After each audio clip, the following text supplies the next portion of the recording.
You can't ask a caveman how he fought with his wife. There's no diary, no angry text message, no, we need to talk. But here's the strange part. His closest living relatives can actually show us. Chimpanzees hug and kiss after a fight. Bonobos use sex to end an argument. And somewhere in between those two animals, behaviorally, is us. We assume ancient couples fought like we imagine cavemen fought everything, with fists, with force, maybe walking away and never coming back. But anthropologists who've spent decades studying humanity's closest relatives, both primates and the last untouched hunter-gatherer societies on Earth, found something far stranger. A list of 43 actual documented reasons ancient marriages fell apart.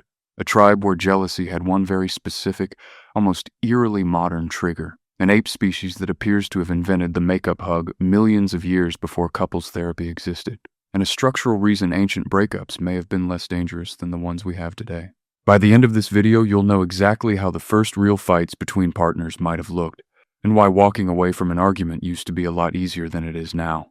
In 1989, anthropologist Laura Betzig studied 160 pre-industrial cultures across the globe.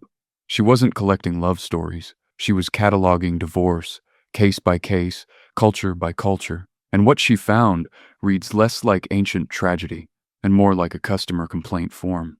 43 distinct documented reasons marriages ended, not just infidelity, a spouse being lazy, a spouse being cruel to the in-laws, a spouse being absent too long, off hunting, off trading, off somewhere for too many seasons in a row. Here's the twist though. Infidelity was still the single most cited reason overall, so the popular assumption isn't wrong. It's just incomplete. Ancient couples weren't only breaking up over cheating. They were breaking up over things that sound suspiciously modern. Bad communication, family friction, someone just not pulling their weight. Strip away the fur clothing and the fire pits, and some of these breakups could have come from a group chat today. Which raises an uncomfortable question. How much of modern relationship drama is actually modern at all? Maybe we didn't invent these fights. Maybe we just added smartphones to them. Let's zoom into one specific culture where we actually have first-hand testimony. The Kung San of the Kalahari Desert, one of the last hunter-gatherer societies studied in real depth, thanks to anthropologist Marjorie Shostak, who spent years in the 1970s interviewing a Kung woman named Nisa about her own life. Here's what's strange. Affairs happened, openly, on both sides, and for the most part, they were tolerated, almost expected. But there was one specific trigger that shattered that tolerance completely.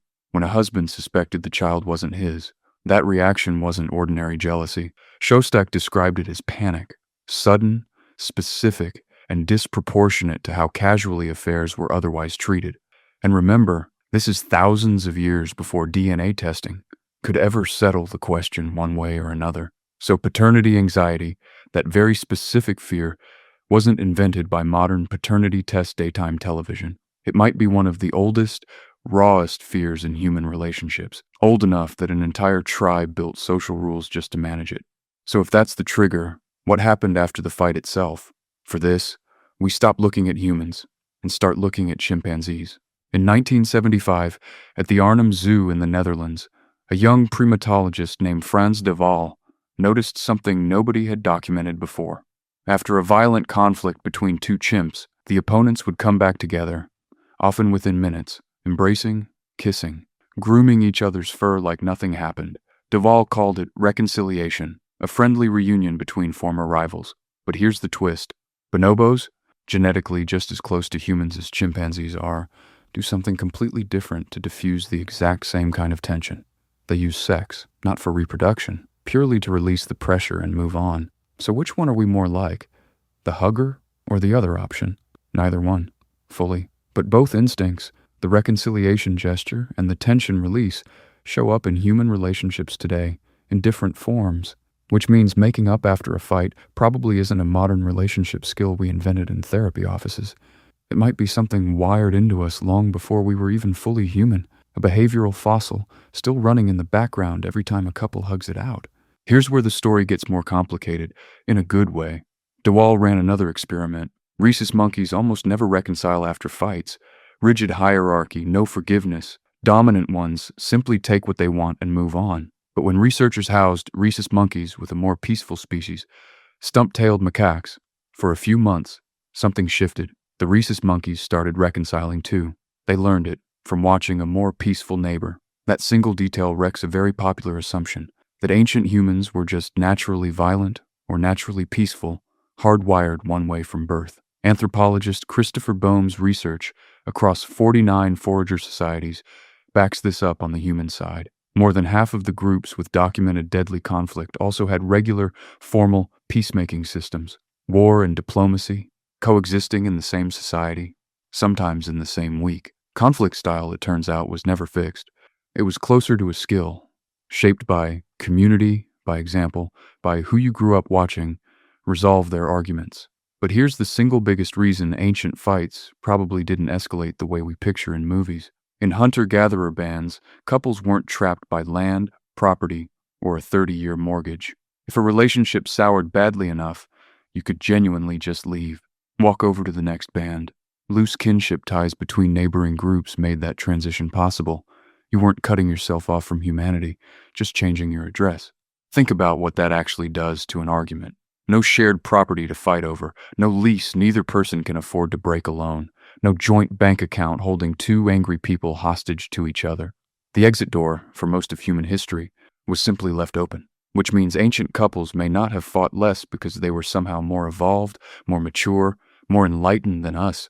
They fought differently because the cost of walking away was almost nothing. We're not necessarily worse at conflict today. We're just more trapped inside it. So, how did ancient couples argue?